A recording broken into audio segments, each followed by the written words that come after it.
Дорогие друзья, сегодня на обзоре вот такая просто шикарная, свежая, натуральная юкола муксуна. Возим раз в неделю маленькими партиями, для того, чтобы у вас на столе была всегда самая свежая рыбка. Представляете, какой аромат стоит в комнате? Вообще рыбу в Якутии таким способом вялили еще 100 лет назад. Наши предки.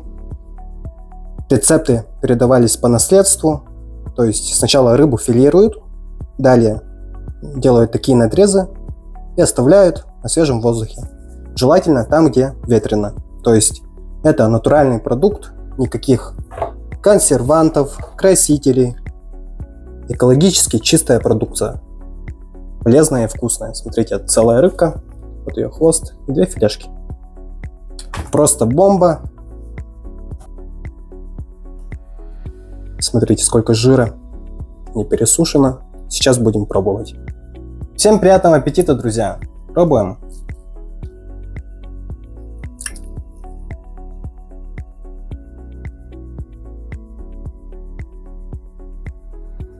Да, это реально очень вкусно, просто бомба. Посолили прям в точку. Такая жирненькая, нежная, не пересушенная. Мне кажется, это должен попробовать каждый, если не пробовали.